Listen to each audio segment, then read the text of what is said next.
BBC Bangla. এখন সন্ধ্যা 7:30। একটু পরেই শুনবেন সর্বশেষ বিশ্ব সংবাদ।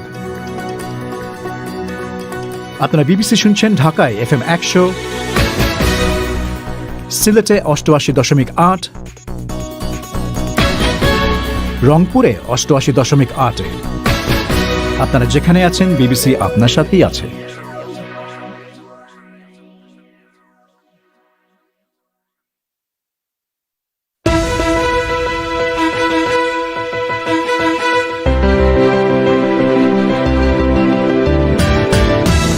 বিবিসি বাংলায় এখনকার প্রধান খবর।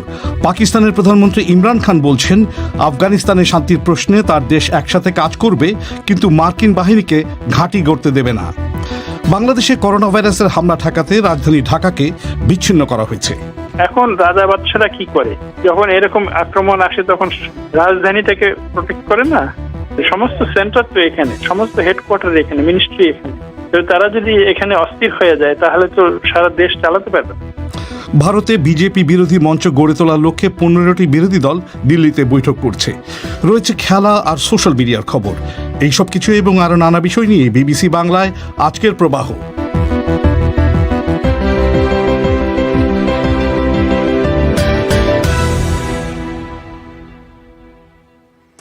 বিবিসি বাংলার সন্ধ্যেবেলার আয়োজন প্রবাহ শর্টওয়েভ ছাড়াও প্রচারিত হচ্ছে FM তরঙ্গে বাংলাদেশে প্রধান 10টি শহরে, আর ইন্টারনেটে এই অনুষ্ঠানটি লাইভ প্রচারিত হচ্ছে bbcbangla.com ওয়েবসাইট থেকে। প্রবাহর আজকের আয়োজনে আপনাদের সবাইকে সাদর আমন্ত্রণ জানাচ্ছি। আমি মাসুদ হাসান খান। একটু আগেই যেমনটা শুনছিলেন, পাকিস্তানের প্রধানমন্ত্রী ইমরান খান বলছেন তার দেশ আফগানিস্তানের শান্তির প্রশ্নে একসাথে কাজ করবে, কিন্তু মার্কিন বাহিনীকে পাকিস্তানের ভেতরে ঘাঁটি গড়তে দেবে না। প্রভাবশালী মার্কিন সংবাদপত্র ওয়াশিংটন পোস্টে এক নিবন্ধে মিস্টার খান লিখেছেন, এ ধরনের পদক্ষেপ নেওয়া হলে পাকিস্তান সন্ত্রাসীদের জিঘাংসার লক্ষ্যবস্তুতে পরিণত হবে।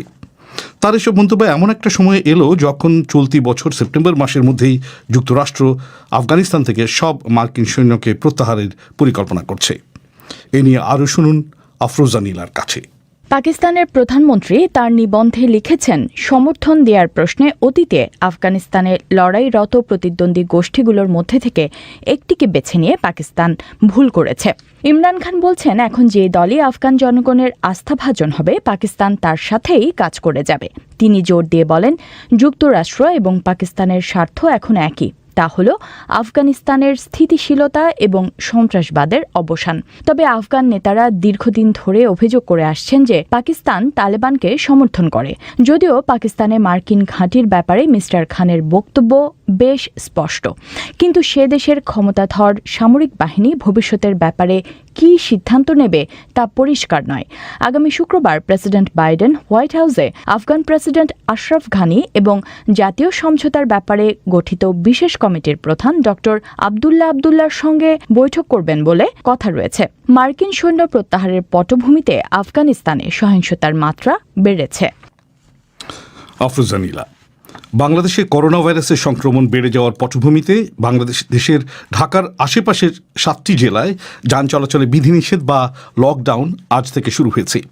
এর মাধ্যমে ঢাকাকে বাংলাদেশের বাকি জেলাগুলো থেকে এক প্রকার বিচ্ছিন্ন করে ফেলা হয়েছে। এমন একটা সময় সরকার এই ব্যবস্থা নিয়েছে যখন সীমান্তবর্তী কিছু জেলাসহ অনেক জায়গাতেই সংক্রমণের হার রাতারাতি বেড়ে গেছে। অনেক জেলায় স্থানীয়ভাবেও লকডাউন চলছে। কিন্তু ঢাকাকে বিচ্ছিন্ন করার প্রতি সরকার কেন বিশেষভাবে জোর দিয়েছে, জানার চেষ্টা করেছেন সংবাদদাতা সাইদুল ইসলাম। এতদিন চলাচলে বিধিনিষেধের কথা বলা হলেও সীমিত যাত্রী নিয়ে গাড়ি চলাচল, দোকানপাট বা শপিং মল খোলা ছিল। তবে আজ থেকে ঢাকার চারদিকের 7 জেলায় যে বিশেষ লকডাউন জারি করা হয়েছে, সেখানে জরুরি সেবা ছাড়া আর সবকিছু বন্ধ রাখার কথা বলা হয়েছে। প্রধান সড়কগুলোর বিভিন্ন পয়েন্টে বাধা তৈরি করে ঢাকামুখী বা ঢাকা থেকে বের হওয়া গাড়ির চলাচল আটকে দেওয়া হচ্ছে। নৌ চলাচল বন্ধ রয়েছে। রেল থামছে না লকডাউনের জেলাগুলোয়। লকডাউন কার্যকরে সরকারি পদক্ষেপের কথা বর্ণনা করছিলেন রাজবাড়ীর জেলা প্রশাসক দিলশাদ বেগম। আমাদের জেলা করোনা ভাইরাস প্রতিরোধ কমিটি সহ জেলা, উপজেলা এবং ইউনিয়ন পর্যায়েও আমরা যে কমিটিগুলো আছে সেগুলোকে মিটিং করে একদম সক্রিয় অবস্থায় আছি আমরা, এবং আমাদের প্রতিটা উপজেলায়, জেলা সদরে আমরা মোবাইল কোর্ট পরিচালিত হচ্ছে। আজকে সকালবেলাতেই পুলিশ সুপার এবং আমরা একসাথে বের হয়েছিলাম আমাদের অতিরিক্ত জেলা প্রশাসকগণ বের হয়েছিলেন, আমাদের ইউএনও সাহেবরাও বের হয়েছেন। আমরা যাতে সব মানুষ মেনে চলে সেই বিষয়টা নিশ্চিত করার জন্য আমরা একসাথে কাজ করছি এবং তৎপর আছি। মানুষজনের মধ্যে সচেতনতা কেমন দেখছেন? তারা কি স্বতঃস্ফূর্তভাবে আপনাদেরকে সহায়তা করছে? এই বিধিনিষেধগুলো মেনে চলছে তারা? আমাদের যে মার্কেট এলাকাগুলোতে দেখেছি যে নিত্য প্রয়োজনীয় বা অত্যাবশ্যক পণ্য ছাড়া অন্যান্য দোকানগুলো কিন্তু এখানে বন্ধ আছে এবং রাজবাড়ী থেকে আজকে দূরপাল্লার কোনো বাস ছেড়ে যায়নি। আর মানুষ যাদেরকে বাইরে দেখেছি তারা ঔষধের দোকানে আসা বা ওরকম কিছু মানুষকে দেখেছি, কিছু কিছু কর্মক্ষেত্রে যাওয়ার মতো মানুষকে দেখেছি। রাজধানী ঢাকাকে বিচ্ছিন্ন করার পদক্ষেপ নেওয়া হয়েছে এমন সময় যখন বাংলাদেশে কোভিড আক্রান্ত হয়ে সংক্রমণ ও মৃত্যুর সংখ্যা প্রতিদিনই বেড়েই চলেছে। বাংলাদেশে এখন নমুনা পরীক্ষার বিচারে গড়ে প্রতি 5 জনের একজন কোভিড রোগী শনাক্ত হচ্ছেন। তবে জনসংখ্যার অনুপাতে সীমান্তবর্তী জেলাগুলোর সংক্রমণ হারের তুলনায় এখনও কম রয়েছে রাজধানীতে। তাহলে যেখানে রাজধানীতেই সবকিছু খোলা রয়েছে, সেখানে আশেপাশের জেলায় জারি করা লকডাউনে আসলে কি লাভ হবে? এই প্রশ্নের জবাবে স্বাস্থ্য বিভাগের অতিরিক্ত মহাপরিচালক অধ্যাপক নাসিমা সুলতানা বলছেন, তারা সব রকম উপায়ই সংক্রমণ নিয়ন্ত্রণে রাখার চেষ্টা করছেন। লাভ ক্ষতির বিবেচনার চেয়ে প্রতিরোধ করা, সংক্রমণটা প্রতিরোধ করাই হলো যেভাবে পারা যায়। এখন হলো যেহেতু ঢাকায় আমরা দেখছি ইদানিং সামান্য কম, কাজে এটা যেন ঢাকার ভিতরে যারা আছে তারাও বাইরে না যায়, এইটার চলাচল বন্ধ করলেই অনেকটাই মানুষের লিমিটেশন হলেও সংক্রমণটা একটু কমানো যাবে বলে যে কমিটি এটা করেছেন, কারিগরি আমাদের জাতীয় পরামর্শ কারিগরি কমিটি আছেন, তাদের পরামর্শ নিয়ে এবং যারা এই বিষয়ে কাজ করেন তারা সেইভাবে করেছেন। বাংলাদেশে 15ই জুলাই পর্যন্ত চলাচলে বিধিনিষেধ থাকার পরও ঢাকার চারদিকের 7টি জেলায় বিশেষ লকডাউনের ঘোষণা এসেছে সরকারের পক্ষ থেকে। কিন্তু চট্টগ্রাম, খুলনা, যশোর, সিলেটের মতো আরও অনেক বড় শহরই করোনাভাইরাসের সংক্রমণের ঊর্ধ্বগতি থাকার পরেও সেখানে এত কড়াকড়ি ব্যবস্থা নেওয়া হয়নি। তাহলে কেন ঢাকার প্রতি সরকারের এত গুরুত্ব? সেই কারণ ব্যাখ্যা করছিলেন সরকারের কারিগরি পরামর্শ কমিটির একজন সদস্য অধ্যাপক ডাক্তার নজরুল ইসলাম। এখন সীমান্তবর্তী যেসব জেলা সেটা পার হয়ে এখন ভিতরের জেলাগুলোতেও হওয়া শুরু করেছে, কারণ এটা তো আর থামে থাকবে না। এখন রাজা বাদশারা কি করে, যখন এরকম আক্রমণ আসে তখন রাজধানীটাকে প্রোটেক্ট করে না, সেটা করেছে আর যেভাবে 7টি জেলায় লকডাউন দিয়ে রাজধানীকে রক্ষা করার বিষয়টা আসলে কতটা সম্ভব হবে, কতটা কার্যকর করতে পারবেন তারা? আমরা তো নির্দেশনা তো দেই, কিন্তু সেই নির্দেশনা পালিত হচ্ছে কিনা সেটা কিন্তু দেখি না। এখানে 3টা মিনিস্ট্রি ইনভলভ, একটা হলো সংস্থাপন, একটা হলো স্বরাষ্ট্র, আর একটা হলো এলজিআরডি মানে রুরাল লোকাল গভর্নমেন্ট। তো দেখা যাক এর লাভ হবে।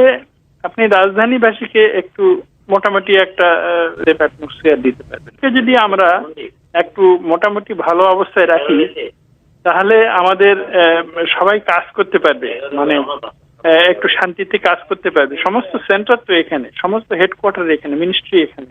তো তারা যদি এখানে অস্থির হয়ে যায় তাহলে তো সারা দেশ চালাতে পারবে না। এই জন্য ঢাকা শহরকে প্রোটেক্ট করতেই হবে। হঠাৎ আসা লকডাউনের ঘোষণায় ভোগান্তিরও শিকার হয়েছেন বহু মানুষ। অনেক মানুষ পরিবার পরিজন নিয়ে যানবাহন না পেয়ে হেঁটে গন্তব্যে যেতে বাধ্য হয়েছেন। জরুরি কাজে ঢাকায় এসে বা ঢাকার বাইরে গিয়ে অনেকে আটকে পড়েছেন বলেও খবর পাওয়া যাচ্ছে। সংবাদদাতা সাইদুল ইসলাম, ঢাকা থেকে। আপনারা শুনছেন বিবিসি বাংলার সন্ধ্যেবেলার আয়োজন প্রবাহ। আপনাদের সঙ্গ দিচ্ছি আমি মাসুদ হাসান খান। আন্তর্জাতিক উদরাময় গবেষণা প্রতিষ্ঠান আইসিডিডিআরবি বলছে, রাজধানী ঢাকায় 71% মানুষের মধ্যে করোনা ভাইরাস বিরোধী অ্যান্টিবডি তৈরি হয়েছে। ঢাকার কয়েকটি বস্তি এবং বস্তি সংলগ্ন এলাকায় সমীক্ষা চালিয়ে আইসিডিডিআরবি দেখতে পেয়েছে যে ঢাকার অধিকাংশ মানুষের মধ্যে অ্যান্টিবডি থাকলেও বস্তির বাসিন্দাদের মধ্যে অ্যান্টিবডির হার বেশি। বিজ্ঞানীরা বলছেন, কোনো নির্দিষ্ট এলাকায় কত সংখ্যক মানুষ করোনা ভাইরাসে আক্রান্ত হয়েছিলেন এই ফলাফল থেকে তার একটা ধারণা পাওয়া যাচ্ছে। ওদিকে সরকারের স্বাস্থ্য অধিদপ্তর বলছে, গবেষণার ফলাফলের উপর ভিত্তি করে কোভিড মোকাবেলার কৌশলে এখনই কোনো পরিবর্তন আসছে না। বিস্তারিত শুনুন ঢাকা থেকে সংবাদদাতা ফারহানা পারভিনের কাছে। আন্তর্জাতিক উদরময় গবেষণা সংস্থা বা আইসিডিডিআরবি যে জরিপ চালিয়েছে সেখানে বলা হচ্ছে, বস্তিবাসীর এবং যারা বস্তির বাইরে বাস করেন তাদের মধ্যে প্রায় 70% করোনা ভাইরাসের অ্যান্টিবডি তৈরি হয়েছে। এর অর্থ দাঁড়াচ্ছে নির্দিষ্ট এই এলাকার মানুষের মধ্যে করোনা ভাইরাসের সংক্রমণ হয়েছিল এবং এরপর তাদের শরীরে রোগ প্রতিরোধ ক্ষমতা তৈরি হয়েছে। বস্তিবাসীদের মধ্যে করোনা ভাইরাসের অ্যান্টিবডি তৈরি বা রোগ প্রতিরোধ ক্ষমতার কারণ হিসেবে জনস্বাস্থ্য বিশেষজ্ঞ অধ্যাপক বেনজির আহমেদ বলছেন, এর অর্থই হল ওই এলাকার মানুষের মধ্যে করোনা ভাইরাসের সংক্রমণ ঘটেছে। খেটে খাওয়া মানুষ, যাদের বয়স কম, তাদের উপসর্গহীন সংক্রমণ অনেক বেশি হয়। সুতরাং আমরা ধরে নেব যে এখানে উপসর্গহীন সংক্রমণ অনেক হয়েছে। সেকেন্ড হলো যে মৃদু সংক্রমণ ওখানে হয়েছে, যার জন্য তারা টেস্ট করতে যায়নি। কারণ টেস্ট করতে এক পয়সা যেহেতু ফি চালু করা হয়েছিল, প্লাস টেস্ট করতে তার যে দৈনিক তার যে আয় সেটাতে তার প্রভাব পড়ে এবং সে যদি পজিটিভ হয় তার কাজ ক্ষতিগ্রস্ত হয়। সুতরাং আমরা ধরে নিব তাদের মধ্যে উপসর্গহীন সংক্রমণ অনেক বেশি হয়েছে এবং কিছু মৃদু সংক্রমণ হয়েছে, এর ফলে তাদের মধ্যে অ্যান্টিবডিটা তৈরি হয়। সংস্থাটি বলছে, গত অক্টোবর থেকে চলতি বছরের ফেব্রুয়ারি পর্যন্ত করোনা উপসর্গযুক্ত ও উপসর্গহীন মানুষের মধ্যে এই সমীক্ষাটি চালানো হয়। জনস্বাস্থ্য বিশেষজ্ঞরা বলছেন, এই জরিপের ফল ঢাকা শহরকে প্রতিনিধিত্ব করে না, কারণ জরিপ চালানো হয়েছে নির্দিষ্ট একটা এলাকায়। তাহলে এই জরিপের ফল কী অর্থ বহন করে? আইসিডিডিআরবির রোগতত্ত্ববিদ মাহমুদুর রহমান বলছেন, এটাই সারা দেশের পুরো চিত্র সেটা বলা যাবে না, কিন্তু এই ফলাফলের মূল্য রয়েছে। এইটা কিন্তু এই স্টাডির থেকে বলা যাবে না যে এটাই সারা দেশের পিকচার। তবে আমরা যেটা বলি আমাদের উপতত্ত্ববিদরা, যে ছোট ছোট স্টাডিও যদি হয়, একই ধরনের রেজাল্ট যখন আসবে তখন সেটা কিন্তু ধরে নিতে হবে যে এটাই হচ্ছে মানে পিকচার কান্ট্রির। যদিও এটা 100% রিপ্রেজেন্টেশন না, কিন্তু এটার ভ্যালু আছে। আইসিডিডিআরবি জানাচ্ছে, মোট ৩,০০০-এরও বেশি মানুষের মধ্যে এই জরিপ চালানো হয়েছে। নারীদের মধ্যে অ্যান্টিবডি তৈরির হার পুরুষদের চেয়ে বেশি। এদিকে বাংলাদেশে করোনা ভাইরাস মোকাবেলায় স্বাস্থ্যবিধি মেনে চলার উপর সরকার বেশি জোর দিচ্ছে। একই সঙ্গে টিকা কার্যক্রম চালু রয়েছে। জরিপের এই ফলাফল সরকারের করোনা ভাইরাস মোকাবেলায় যে কৌশল, সেখানে কোনো প্রভাব রাখবে কিনা? বাংলাদেশের স্বাস্থ্য অধিদপ্তরের অতিরিক্ত মহাপরিচালক নাসিমা সুলতানা বলছেন, এই জরিপের ফলাফলের উপর কোভিড প্রতিরোধের যে কার্যক্রম বা ব্যবস্থাপনায় খুব বেশি প্রভাব পড়বে না। আসলে এই গবেষণার ফলাফলের উপর প্রতিরোধের যে কার্যক্রম বা ম্যানেজমেন্টের যে কার্যক্রম, এটার উপরে খুব বেশি প্রভাব পড়বে না। কারণ এখানে লোক ধরা হয়েছে, এটা সারা দেশের রিপ্রেজেন্টেশন না, এটা তো ঢাকা এবং চট্টগ্রামই করেছে সেটা। কিন্তু যেহেতু অ্যাজ এ হোল সারা দেশেরই স্ট্র্যাটেজি যে কিভাবে করোনা প্রতিরোধ হবে বা করোনা মোকাবেলা হবে, সেই ক্ষেত্রে এটার ফলাফল একটু হয়তো কাজে দিবে, কিন্তু এখন পর্যন্ত যেই স্ট্র্যাটেজি আছে সেই অনুযায়ী চলবে। এদিকে বিজ্ঞানীরা বলছেন, এই ক্ষেত্রে হার্ড ইমিউনিটি বা জনগোষ্ঠীর রোগ প্রতিরোধ ক্ষমতা শুধুমাত্র ওই জনগোষ্ঠীর মধ্যে সংক্রমণ হওয়ার আশঙ্কা কমে যাবে, তবে এই রোগ প্রতিরোধ ক্ষমতাটা তাদের মধ্যে স্থায়ী হতে হবে। ফারহানা পারভিন, ঢাকা থেকে। শ্রোতা বন্ধুরা, এই সুযোগে আপনাদের জানিয়ে রাখি, বিশ্বব্যাপী করোনা ভাইরাস মহামারীর পটভূমিতে এর নানান দিক এবং সমসাময়িক নানা বিষয় নিয়ে আমরা নিয়মিতভাবে 2টি ফোন ইন প্রচার করছি। সপ্তাহের সোম এবং শনিবার এই ফোন ইনগুলো আপনারা শুনতে পাবেন। এতে যোগ দিতে চাইলে SMS পাঠাতে হবে 01-714-115578 এই নম্বরে। অনুষ্ঠানের আগে আমরাই আপনাদের সঙ্গে যোগাযোগ করব। এবার বাদবাকি বিশ্বের কিছু খবর মিজানুর রহমান খানের কাছে। মিয়ানমারের সামরিক বাহিনী জানিয়েছে, মান্দালয় শহরে এক সংঘর্ষের সময় তারা 4 জন বিরোধী যোদ্ধাকে হত্যা করেছে এবং অপর 8 জনকে গ্রেফতার করেছে। সামরিক বাহিনী বলছে, সেনা শাসনের বিরোধী একটি গোষ্ঠী অবস্থান করছে এমন একটি বোর্ডিং স্কুলে সৈন্যরা যখন হানা দেয়, তখন সেখানে তারা গুলি এবং গ্রেনেডের মুখে পড়ে। বিরোধী পিপলস ডিফেন্স ফোর্সেসের একজন মুখপাত্র বলেছেন, এই লড়াইয়ে 2 জন সরকারি সেনাও নিহত হয়েছে। কানাডার নেতৃত্বে 41টি দেশ চীনের শিনজিয়াং অঞ্চলে জাতিসংঘের মানবাধিকার বিষয়ক প্রধানকে অবিলম্বে অবাধ প্রবেশাধিকার দেওয়ার আহ্বান জানিয়েছে। তারা বলেছে, শিনজিয়াং প্রদেশে 10 লাখেরও বেশি মানুষকে বিনা বিচারে আটকে রাখা হয়েছে।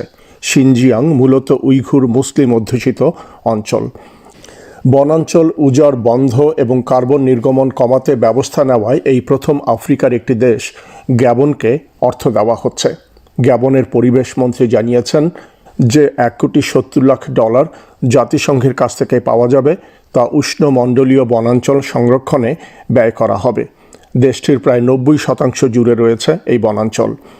ভারতে করোনা ভাইরাসের দৈনন্দিন সংক্রমণের সংখ্যা 3 মাসের মধ্যে প্রথমবারের মতো 50,000-এর নিচে নেমেছে। পরিসংখ্যানে দেখা যাচ্ছে সারা দেশে 42,000-এর কিছু বেশি নতুন সংক্রমণ নথিভুক্ত হয়েছে। সরকার টিকাদান উদ্যোগ আরও বাড়িয়েছে এবং সোমবার রেকর্ড সংখ্যক 80 লাখ মানুষকে টিকা দিয়েছে।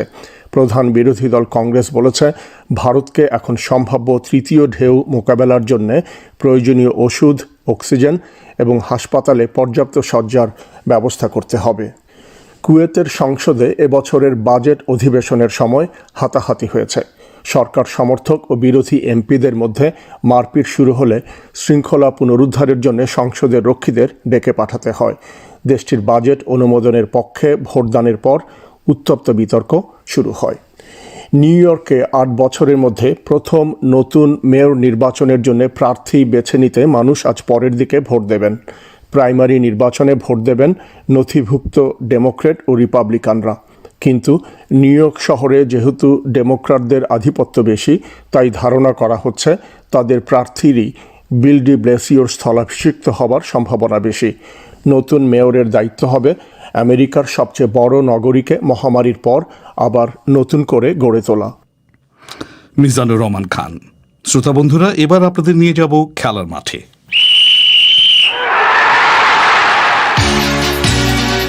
খেলার খবর পড়ছি রায়হান মাসুদ। শুরুতেই ফুটবলের খবর। আজ কোপা আমেরিকায় গ্রুপ পর্বের ম্যাচে আর্জেন্টিনা প্যারাগুয়ের বিপক্ষে 1-0 গোলের জয় পেয়েছে। এই জয় দিয়ে লিওনেল মেসির দল প্রতিযোগিতাটির কোয়ার্টার ফাইনালে ওঠা নিশ্চিত করেছে। তবে আর্জেন্টিনার সমর্থকদের একটা অংশ এই 1 গোলের জয়ের পর সামাজিক যোগাযোগ মাধ্যমে অসন্তোষ প্রকাশ করেছে। তারা বলছেন আর্জেন্টিনা স্বভাবসুলভ আক্রমণাত্মক ভঙ্গিতে খেলেনি। আন্তর্জাতিক ফুটবলে বাংলাদেশের মানুষের যে কয়টি দলের প্রতি সমর্থন রয়েছে তার মধ্যে আর্জেন্টিনা একটি বড় দল। আর্জেন্টিনার সমর্থক মাহবুব এলাহি বিবিসি বাংলাকে বলেন, দেখুন, জয় সবসময় আনন্দের। কীভাবে জয়টা এলো এটা অত্যন্ত ইম্পর্টেন্ট বিষয়। সো আজকে যেভাবে জয়টা এলো, কিংবা আমি যদি আগের ম্যাচের কথাটাও বলি, উরুগুয়ের সাথে কিংবা আজকে প্যারাগুয়ের সাথে, খুব বেশি খুশি হবার কিছু নেই। আমাদের শক্তির জায়গা হলো সবসময়ের জন্য মধ্যমাঠ এবং আক্রমণ ভাগ, বাট এবার আমাদের রক্ষণ ভাগ হয়তো বা খুবই শক্তিশালী, সাথে আমাদের গোলকিপারও। সো এবারে আমাদের কিন্তু সুযোগ যে প্রতিপক্ষের উপর চড়াও হয়ে ঝাঁপিয়ে পড়া, একটা গোল দিয়ে সেটাকে ধরে রাখবার জন্য খেলি, সেটা কিন্তু বড় দলের বিপক্ষে কাজে দেবে না, নকআউট ম্যাচে কাজে নাও দিতে পারে। এখানে কিন্তু স্কালোনিকে তার স্ট্র্যাটেজির ব্যাপারে আমার মনে হয় সমর্থকদের পার্সপেক্টিভে আমরা যেটা দেখছি দ্বিতীয়বার ভাবতে হবে। ইউরো চ্যাম্পিয়নশিপের খবর এবারে। ইউক্রেনকে 1-0 গোলে হারিয়ে ইউরো চ্যাম্পিয়নশিপের শেষ 16তে জায়গা করে নিয়েছে অস্ট্রিয়া। গ্রুপ ডি থেকে কোন কোন দল শেষ 16তে উঠবে সেই সমীকরণ জমে উঠেছে ইউরোতে। 4টি দলেরই সুযোগ আছে শেষ 16তে ওঠার। আজ রাতে মুখোমুখি হচ্ছে ইংল্যান্ড ও চেক রিপাবলিক। বাংলাদেশ সময় রাত 1টায় শুরু হবে এই ম্যাচটি লন্ডনের ওয়েম্বলিতে। চেক রিপাবলিক আছে 1 নম্বরে, ইংল্যান্ড 2 নম্বরে। চেক রিপাবলিক এই ম্যাচে হার এড়াতে পারলেই গ্রুপ চ্যাম্পিয়ন হবে। রাত 1টাতেই মুখোমুখি হবে ক্রোয়েশিয়া ও স্কটল্যান্ড। গ্লাসগোতে হবে এই ম্যাচটি। ক্রোয়েশিয়া ও স্কটল্যান্ডের 1টি করে পয়েন্ট রয়েছে। এই ম্যাচে যে জিতবে সে পরের রাউন্ডে উঠবে কিনা সেটা নির্ভর করবে ইংল্যান্ড চেক রিপাবলিক ম্যাচের ফলাফলের ওপর। এবারে ক্রিকেটের খবর। ইংল্যান্ডের সাউদাম্পটনে নিউজিল্যান্ড ও ভারতের মধ্যকার বিশ্ব টেস্ট চ্যাম্পিয়নশিপ ফাইনালের 4র্থ দিন বৃষ্টিতে ভেসে যাওয়ার পর সাবেক ক্রিকেটার ও ক্রিকেট ভক্তরা টুইটারের মতো সামাজিক যোগাযোগ মাধ্যমে নিজেদের ক্ষোভ প্রকাশ করেছেন। কেভিন পিটারসন টুইট করে বলেছেন, যেখানে একটি মাত্র ম্যাচ এবং সেটি এত গুরুত্বপূর্ণ, এটা যুক্তরাজ্যে খেলা উচিত হয়নি তার মতে। তিনি আরেকটি টুইট করেছেন এবং সেখানে তিনি লেখেন, আমার সিদ্ধান্ত নিতে হলে আমি দুবাইয়ের কথা বলতাম। নিরপেক্ষ একটি ভেন্যু, দারুণ স্টেডিয়াম, সুন্দর আবহাওয়া, দারুণ অনুশীলনের ব্যবস্থা এবং ঘোরার জায়গাও বটে। আজও খেলা শুরুর আগে উইকেট ঢাকা ছিল, আকাশে ছিল মেঘ। ওদিকে ক্যারিবীয় দ্বীপপুঞ্জে ওয়েস্ট ইন্ডিজের বিপক্ষে একটি টেস্ট সিরিজে 2-0 ব্যবধানের জয় পেয়েছে দক্ষিণ আফ্রিকা, যেখানে 61 বছর পর কোনো দক্ষিণ আফ্রিকান বোলার টেস্ট ম্যাচে হ্যাট্রিক করতে পেরেছে। কেশব মহারাজ হ্যাট্রিক করেন এই ম্যাচে। দক্ষিণ আফ্রিকার এই বাঁহাতি স্পিনার 36 রান দিয়ে 5টি উইকেট নেন। এর আগে 1960 সালে জেফ গ্রিফিন ইংল্যান্ডের বিপক্ষে টানা 3 বলে 3টি উইকেট নিয়েছিলেন। দ্বিতীয় টেস্টে 158 রানের জয় পেয়েছে দক্ষিণ আফ্রিকা। 4 বছরেরও বেশি সময় পর দেশের বাইরে কোনো টেস্ট সিরিজ জিতল দলটি। মার্ক বাউচারের কোচিংয়ে দেশের বাইরে এটি প্রথম জয়। শেষ ইনিংসে 324 রান তাড়া করতে নেমে ম্যাচের 4র্থ দিনে ক্যারিবিয়ানরা গুটিয়ে যায় 165 রানে। রাহান মাসুদ। যেমনটা অনুষ্ঠানের শুরুতে শুনছিলেন, ভারতের 15টি বিরোধী দলীয় নেতা এবং সমমনস্ক কয়েকজন বুদ্ধিজীবী এখন দিল্লিতে এক বৈঠক করছেন। তাদের লক্ষ্য বিজেপি বিরোধী একটি বৃহত্তর মঞ্চ গড়ে তোলা। প্রভাবশালী নেতা এনসিপি প্রধান শারদ পাওয়ারের বাড়িতে এই বৈঠক চলছে বলে জানা যাচ্ছে। তবে দেশের আরেকটি প্রধান বিরোধী দল কংগ্রেস কিন্তু এই বৈঠকে নেই। 2024 সালে লোকসভা ভোট এবং তারও আগে আগামী বছর উত্তরপ্রদেশ ও গুজরাটের মতো রাজ্যগুলিতে বিধানসভা নির্বাচনের আগে বিজেপি বিরোধী দলগুলির মধ্যে এই বৈঠক রাজনৈতিকভাবে যথেষ্ট তাৎপর্যপূর্ণ বলেই বর্ণনা করা হচ্ছে। এ নিয়ে বিস্তারিত জানাতে কলকাতা থেকে আমাদের সঙ্গে সরাসরি অনুষ্ঠানে যোগ দিচ্ছেন সংবাদদাতা অমিতাভ ভট্টশালী। অমিতাভ, শারদ পাওয়ারের বাড়িতে এই বৈঠক কি শেষ হয়েছে, না কি জানা যাচ্ছে সেখান থেকে? একটু আগেই শেষ হয়েছে শারদ পাওয়ারের বাড়িতে এই বৈঠকটা, এবং বৈঠকের শেষে প্রাক্তন বিজেপি নেতা, যিনি অর্থমন্ত্রীও ছিলেন দেশের, যশবন্ত সিনহা, তিনি এখন তৃণমূল কংগ্রেসে যোগ দিয়েছেন। তিনি একটা সংবাদ সম্মেলনে জানিয়েছেন যে বৈঠকটা আসলে তার নেতৃত্বাধীন একটি সংগঠন রাষ্ট্রমঞ্চ, তাদের উদ্যোগেই হয়েছে, শারদ পাওয়ারের বাড়িতে হয়েছে এটাই। এবং তিনি এটাও বলছেন যে এটা আসলে রাজনৈতিক জোট গঠন বা ওই ধরনের কোনো কর্মকাণ্ড ছিল না। তার কথায় সমমনস্ক রাজনৈতিক এবং অরাজনৈতিক ব্যক্তিত্বদের নিয়েই এই বৈঠকে একটা বিকল্প রাজনৈতিক দিশা তৈরি করার চেষ্টা হয়েছে, যার মধ্যে দেশের অর্থনীতি নিয়ে আলোচনা হয়েছে, ব্যাপক মূল্যবৃদ্ধি, বেকারদের কর্মসংস্থানের পরিস্থিতি নিয়েও যেমন আলোচনা হয়েছে, তেমনি সামাজিক, অর্থনৈতিক এবং বিশেষত গণতান্ত্রিক পরিবেশ এবং সংবাদ মাধ্যমের ওপরে যে ধরনের আক্রমণ হচ্ছে সেগুলো নিয়েও আলোচনা হয়েছে বলে তারা জানিয়েছেন। এবং তারা এক কথায় যেটা বলছেন যে বিজেপির যে কর্মসূচি, তাদের যে রাজনৈতিক পরিকল্পনা, এজেন্ডা, তার একটা বিকল্প চিন্তা ভাবনা বা অল্টারনেটিভ ন্যারেটিভ তৈরি করতে চাইছে এই রাষ্ট্রমঞ্চ, এমনটাই বলছেন ওই রাষ্ট্রমঞ্চের নেতারা। মাসুদ, আমি তো জানি যে শারদ পাওয়ার হচ্ছে এই বৈঠকের হোস্ট, তো কারা কারা হাজির ছিলেন বৈঠকে? কংগ্রেস ছাড়া গুরুত্বপূর্ণ সব বিজেপি বিরোধী দলই মোটামুটিভাবে বৈঠকে এসেছিল। তৃণমূল কংগ্রেস আর এনসিপি নেতা শারদ পাওয়ারের উদ্যোগেই বৈঠক, তাই ওই দুই দল তো ছিলই। এছাড়াও ছিলেন জম্মু কাশ্মীরের প্রাক্তন মুখ্যমন্ত্রী ওমর আবদুল্লাহ, আম আদমি পার্টি ছিল, সমাজবাদী পার্টি অখিলেশ যাদব, মুলায়ম সিং যাদবের দল, সিপিআই, সিপিআইএম ছিল, এবং কৃষকদের বড় সংখ্যায় যে দলে রয়েছেন সেই রাষ্ট্রীয় লোকদল সহ 15টি দলের নেতারা মোটামুটি ছিলেন। এবং এছাড়াও কয়েকজন সমমনস্ক বুদ্ধিজীবীও হাজির হয়েছিলেন, যাদের মধ্যে প্রবল বিজেপি বিরোধী হিসেবে পরিচিত কবি ও গীতিকার জাভেদ আখতার ছিলেন, বর্ষিয়ান আইনজীবী কেটিএস তুলসী, কলিন গঞ্জালভেস, অবসরপ্রাপ্ত বিচারপতি এপি শাহের মতো সরাসরি রাজনীতির বাইরে থাকা ব্যক্তিত্বরাও ছিলেন। তবে মিস্টার শারদ পাওয়ারের দল এনসিপির সঙ্গে মহারাষ্ট্রে জোট সরকার চালায় যে শিবসেনা, তাদের কোনো নেতা কিন্তু ছিল না, যেমনটা কংগ্রেসের কোনো নেতাও এই বৈঠকে যোগ দেননি। তো কংগ্রেস কেন ছিল না এই বৈঠকে? মানে তাদের এই যে একটা চেষ্টা চলছে, একটা আপনি বলছেন যে অল্টারনেটিভ ন্যারেটিভ তৈরি করা বিজেপির বিরুদ্ধে, তো এটা নিয়ে তাদের মনোভাবটা কি? যশবন্ত সিনহা যেটা বলছেন যে তিনি 5 জন কংগ্রেস সংসদ সদস্যকে ব্যক্তিগতভাবে আমন্ত্রণ জানিয়েছিলেন, কিন্তু তারা প্রত্যেকেই ব্যক্তিগত কারণে হাজির থাকতে পারেননি। তবে কংগ্রেস নেতারা বলছেন যে এই বৈঠকের উদ্যোগটা নিয়েছেন আসলে তৃণমূল কংগ্রেসের হয়ে যে ভোট কুশলী এবারের বিধানসভা নির্বাচন পার করেছেন সেই প্রশান্ত কিশোর, তিনি শারদ পাওয়ারের সঙ্গে দুবার দেখা করে, যশবন্ত সিনহার সঙ্গে দেখা করে এই পরিকল্পনাটা করেছেন। আবার এর মধ্যে তৃণমূলের যশবন্ত সিনহাও আছেন। তো তাই কংগ্রেস বলছে এরকম একটা উদ্যোগে তারা এখনই সামিল হবে না। এছাড়াও সাম্প্রতিক নির্বাচনগুলোতে দেখা গেছে যে তারা একলা ভোটে লড়ারই কৌশল নিচ্ছে বিভিন্ন রাজ্যে, যদিও পশ্চিমবঙ্গে তারা বামফ্রন্টের সঙ্গে জোট গড়েছিল, কিন্তু অদূর ভবিষ্যতে তারা এরকম কোনো বিজেপি বিরোধী জাতীয় জোটে সামিল হবে কিনা সেটা এখনই ঠিক বলা যাচ্ছে না। মাসুদ, অমিতাভ, এই যে মানে বিজেপির বিরুদ্ধে চারদিক থেকে বিরোধী দলীয় নেতাগুলা ঘিরে ধরার চেষ্টা করছে, তারা একটা মঞ্চ তৈরি করার চেষ্টা করছে, তো এটা নিয়ে বিজেপি এই বিষয়টাকে কিভাবে দেখছে, জানা যাচ্ছে কিছু? বিজেপি নেতারা বৈঠকের দিকে নজর নিশ্চিতভাবেই রাখছিলেন, কিন্তু কয়েকজন নেতার সঙ্গে কথা হয়েছে, তারা খুব একটা বেশি গুরুত্ব দিতে তারা চাইছেন না এই বৈঠকটাকে। তারা আসলে নজর রাখতে চাইছেন যে কারা কারা আসলে সামিল হন, এই যে যদি আদৌ এটা থেকে কোনো জোট হয়, বিজেপি বিরোধী একটা মঞ্চ হয়, সেখানে কারা সামিল হয়, তাদের সঙ্গে বিভিন্ন রাজ্যে যে দলগুলো রয়েছে তাদের মধ্যে ইকুয়েশন বিভিন্ন রকম রয়েছে। যেমন আজকের তৃণমূল কংগ্রেস কংগ্রেসও যেমন ছিল তেমনই সিপিআই এমসিপিআইও ছিল।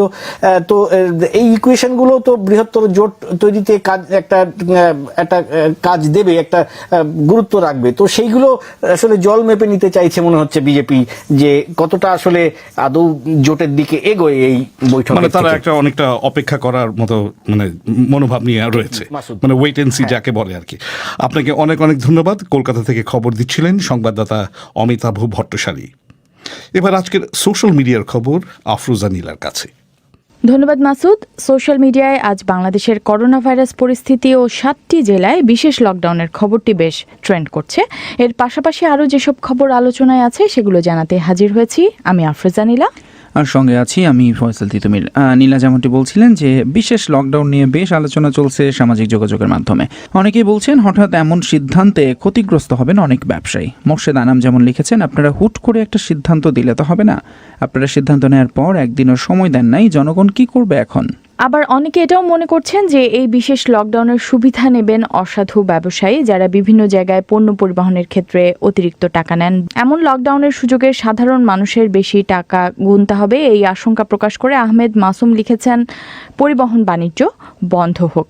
এদিকে আইসিডিডিআরবির জরিপের খবরটিও কিন্তু বেশ ট্রেন্ড করছে তিতুমির। ঠিক তাই, কিছুক্ষণ আগে এই বিষয়ে বিস্তারিত আলোচনা আপনারা শুনছিলেন যে ঢাকা ও চট্টগ্রামের কয়েকটি নির্বাচিত বস্তি এবং বস্তি সংলগ্ন এলাকায় সমীক্ষা চালিয়ে আইসিডিডিআরবি দেখেছে যে ঢাকায় 71% এবং চট্টগ্রামে ওসব এলাকায় 55% মানুষের দেহে করোনার অ্যান্টিবডি তৈরি হয়েছে। এই খবরটি শেয়ার করে ফরিদা পারভিন তুলি অনেকটা বিস্ময় প্রকাশ করে বলেছেন, 71% মানুষ তাহলে ভ্যাকসিন ছাড়াই ভালো হয়ে গেল।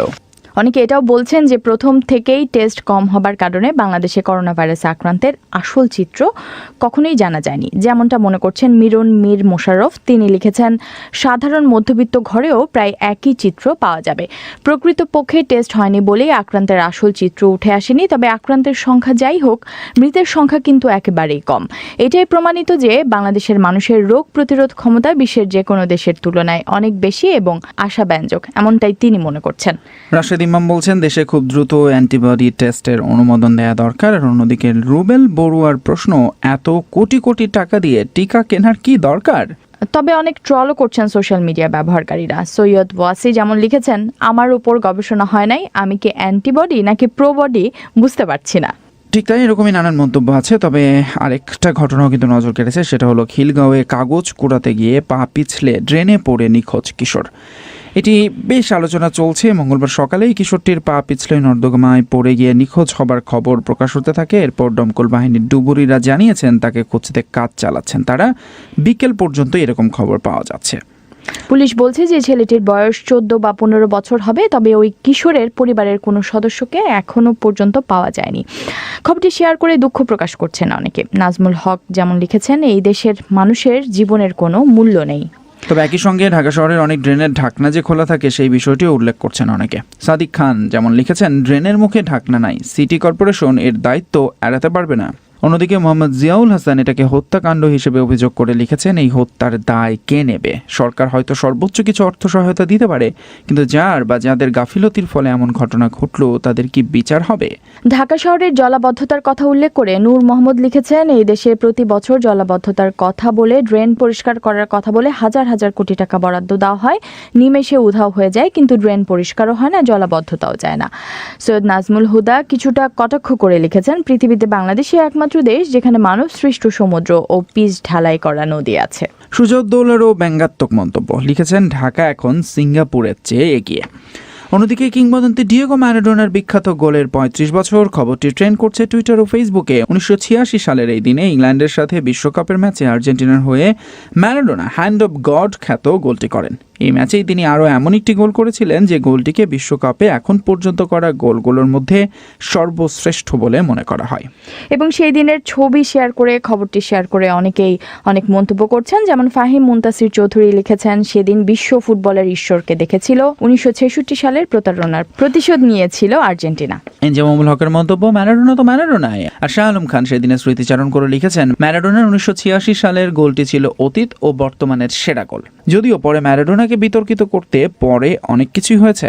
এরকমই পক্ষে বিপক্ষে নানান মতামত আছে। আর এসবই ছিল আমাদের আজকের আপডেট। ধন্যবাদ সঙ্গে থাকার জন্য। এবারে অধিবেশন শেষ করার আগে সংবাদ শিরোনাম আরেকবার। পাকিস্তানের প্রধানমন্ত্রী ইমরান খান বলছেন, আফগানিস্তানের শান্তি প্রশ্নে তার দেশ একসাথে কাজ করবে, কিন্তু মার্কিন বাহিনীকে তার দেশে ঘাঁটি করতে দেবে না। বাংলাদেশে করোনা ভাইরাসের হামলা ঠেকাতে রাজধানী ঢাকাকে বিচ্ছিন্ন করা হয়েছে। ঢাকার আশপাশের 7টি জেলায় 9 দিনের জন্য লকডাউন আজ থেকে শুরু হয়েছে। আর ভারতের বিজেপি বিরোধী বৃহত্তর মঞ্চ গড়ে তোলার লক্ষ্যে 15টি বিরোধী দল আজ দিল্লিতে এক বৈঠক করেছে। বিবিসি থেকে আমাদের পরবর্তী অনুষ্ঠান পরিক্রমা প্রচারিত হবে আজই, বাংলাদেশ সময় রাত 10:30 আর ভারতে রাত 10টায়। সেই অধিবেশন শোনার আমন্ত্রণ জানিয়ে এখনকার মতো বিদায় নিচ্ছি। আমি মাসুদ হাসান খান। ধন্যবাদ বাংলা আয়োজনে সঙ্গ দেওয়ার জন্য।